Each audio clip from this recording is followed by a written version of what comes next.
오늘 함께 나누실 말씀은 창세기 39장 19절에서 40장 4절까지 말씀입니다.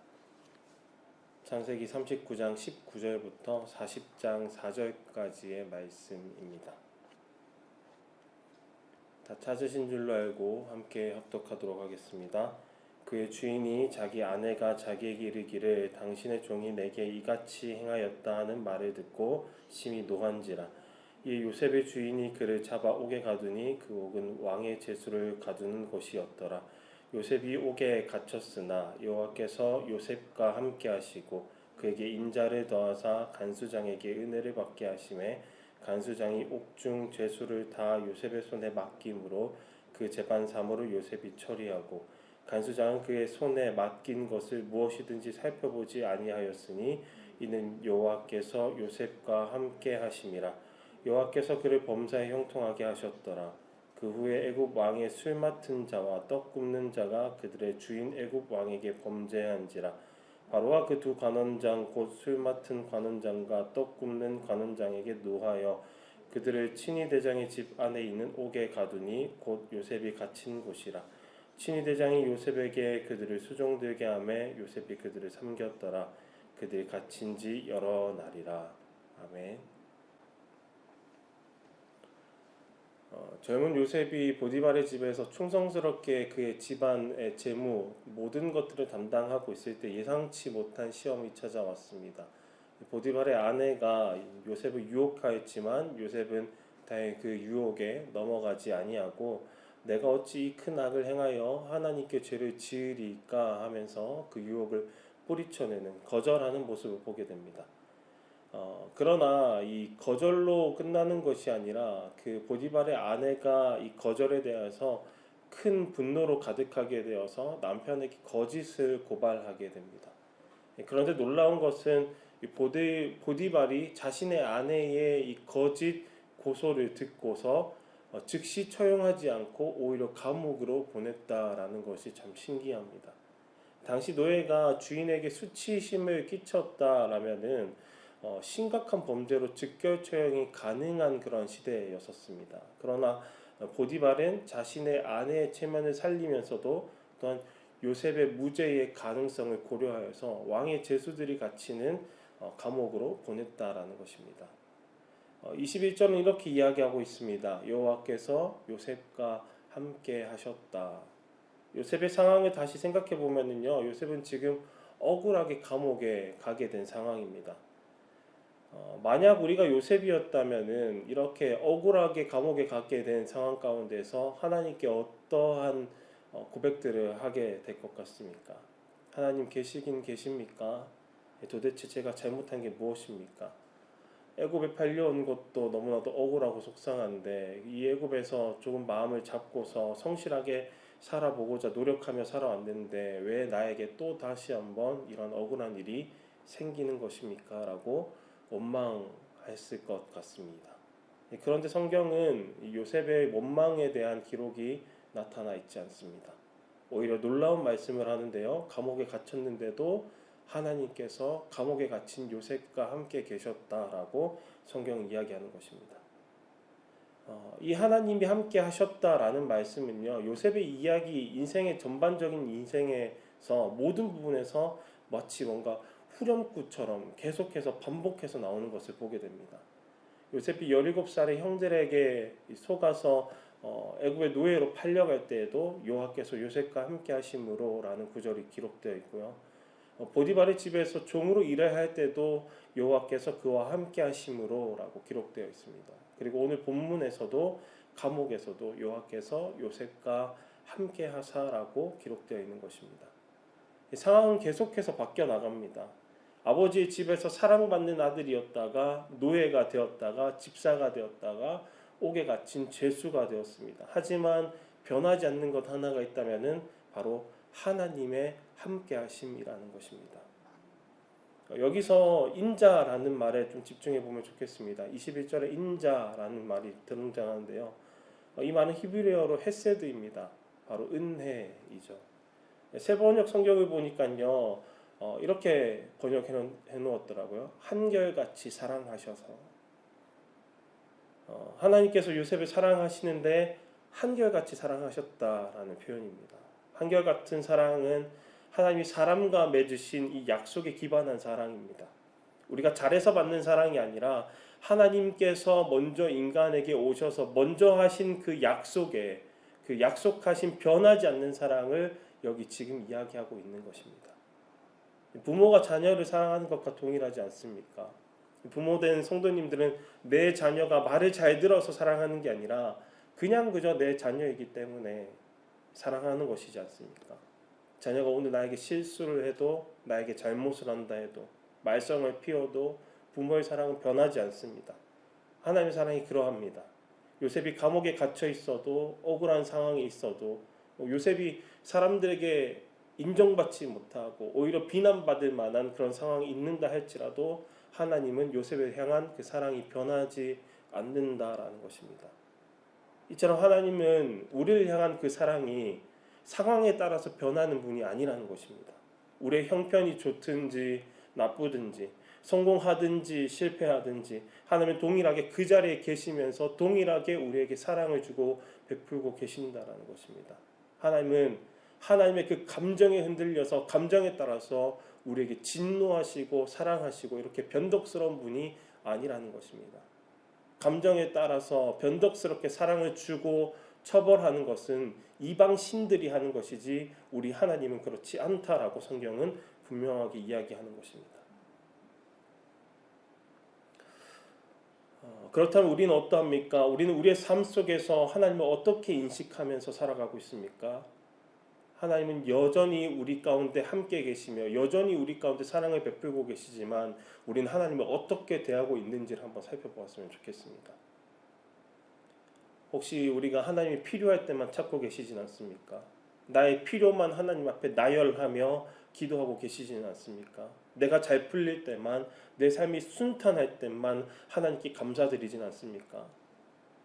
우리 시선은 어디에 고정되어 있습니까? 하나님께 고정되어 있습니까? 아니면 내 삶의 상황 가운데에 고정되어 있습니까? 이제 우리 시선은 하나님께로, 언제나 동일하신 하나님께로 고정되어야 하는 것입니다. 변함없이 우리를 사랑하신 하나님께로 향하여야 합니다. 요셉이 하나님의 형통하게 하심을 경험할 수 있었던 것은 자신의 상황 가운데 매립되지 않았기 때문입니다. 그는 항상 하나님께서 나를 지켜보고 계시고 동일하게 나에게 동행하고 계시며 항상 나와 함께 하신다는 사실을 항상 늘 인정하는 삶을 살았던 자가 요셉입니다. 절망의 상황 가운데서도 절망이 더하여져도 좌절하지 않고 자신의 삶을 포기하지 않고 내던지지 않고 충실히 감당할 수 있었던 이유는 하나님의 함께하심, 하나님의 변함없이 사랑하여 주심을 붙잡는 믿음이 있었기 때문입니다. 우리의 삶에도 요셉의 감옥과 같은 시간이 있을 수 있습니다. 모든 것이 막히고 길이 보이지 않는 순간이 올 것입니다. 그때 우리가 붙들어야 할 것이 무엇이겠습니까?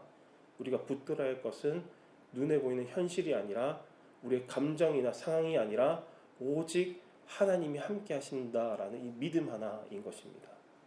그러니 늘 변화하는 상황에서 눈을 들어서 하나님을 바라보는 저 여러분들이 되시길 바랍니다. 22절에서 23절에 신기한 일이 일어납니다. 감옥에 갔는데 요셉이 이 감옥 가운데서도 요셉이 인정받는 모습을 보게 됩니다. 보디발의 집에서 그랬던 것처럼 감옥의 간수도 요셉을 인정하고 완전히 믿고 감옥의 모든 것들을 요셉에게 맡기기 시작합니다. 성경은 이것을 통하여서 하나님이 그를 형통하게 하셨다라고 표현을 하고 있는데요. 그런데 저는 이 본문을 좀 읽으면서 이해가 안 되는 부분이 있습니다. 감옥에 있는 게 과연 형통한 것일까? 우리가 생각하는 형통이나 성공이나 형통과는 다르게 성경은 형통을 이야기하고 있다라는 것을 발견하게 됩니다.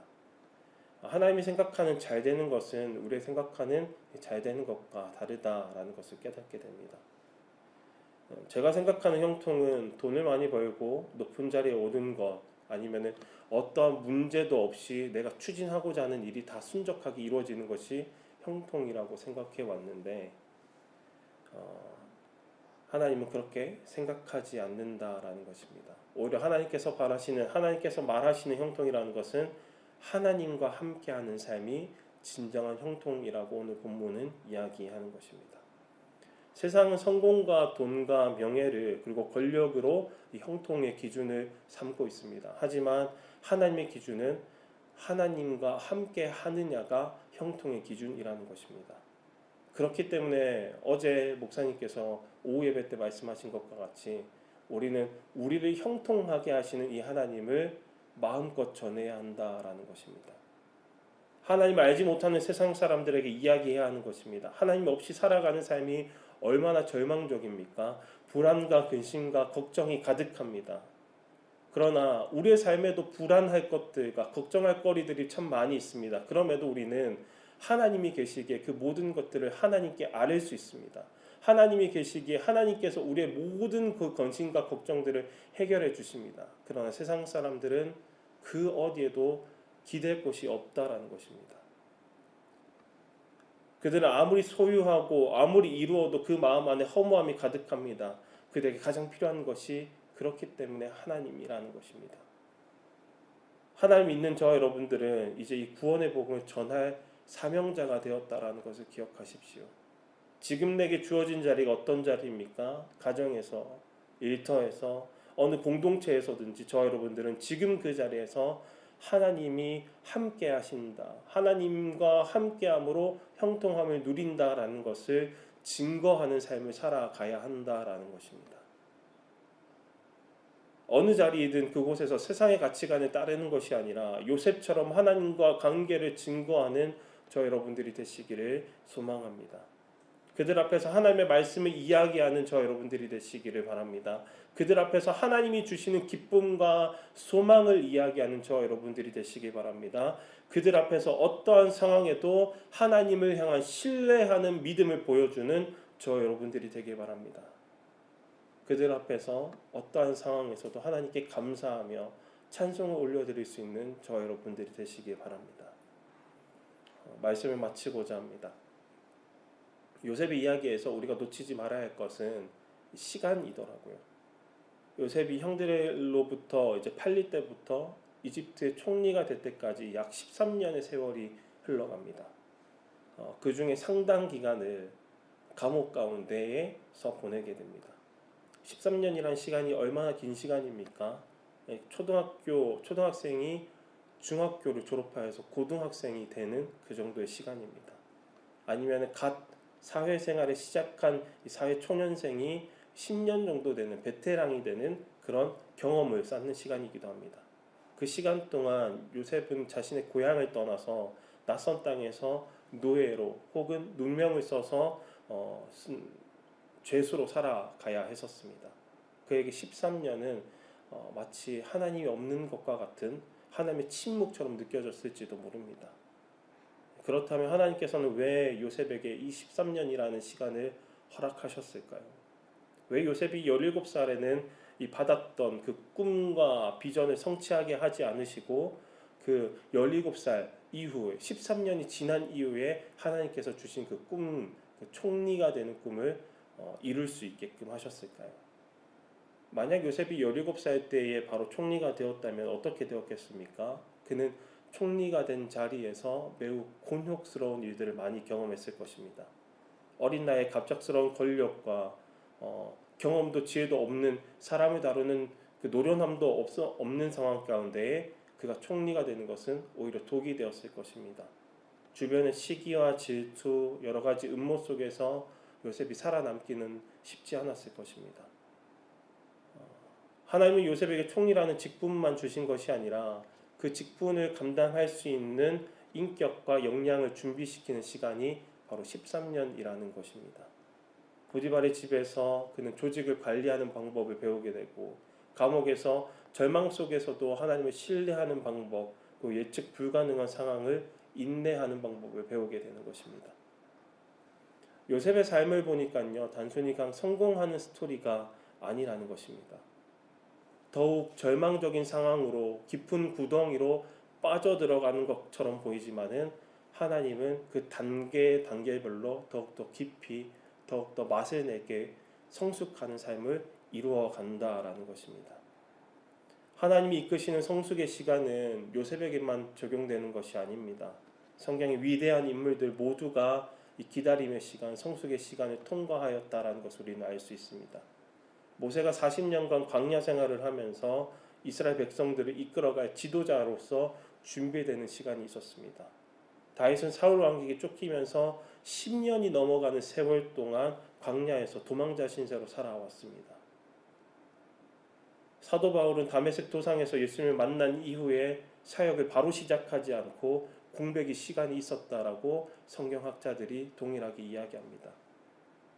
하나님은 하나님의 일을 위하여서 한 사람을 사용하시려면 반드시 준비의 시간을 부여하신다라는 것을 기억하시기 바랍니다. 우리는 오늘 하루 빨리빨리의 사회 속에서 살아가고 있습니다. 기도하면 즉시 응답이 와야 하고 노력하면 바로 결과가 나타나길 기대합니다. 그러나 우리가 그 가운데에서 하나님의 그 성숙의 시간을 이해할 수 있는 저 여러분들이 되길 바랍니다. 하나님은 우리를 충분한 성숙으로 옮기십니다. 우리의 믿음과 삶을 살아내는 지혜와 능력이 단련되도록 하나님은 계속해서 그 성숙의 장독대로 우리를 옮겨가고 계신다라는 것을 기억하시기 바랍니다. 만약 지금 감옥에 갇힌 요셉처럼 아무것도 해결되지 않는 답답한 상황 가운데 계신 분이 계신다면 기억하셨으면 좋겠습니다. 하나님은 지금 나를 성숙의 장독대로 옮기셨다라는 것을. 하나님의 시간은 우리의 시간과 다릅니다. 가장 완벽하고 가장 좋은 때에 우리를 다시 기적과 능력과 반전의 무대로 세워오실 것입니다. 그러니 조급해하지 마십시오. 하나님은 기적의 하나님이십니다. 하나님은 능력의 하나님이십니다. 하나님은 반전의 하나님이십니다. 그러니 하나님을 신뢰하고 시간을 기다리는 믿음으로 나아가시기 바랍니다. 오늘도 하나님을 향한 믿음으로 기다리며 성숙해가는 저와 모든 성도님들 되시기를 간절히 소망합니다.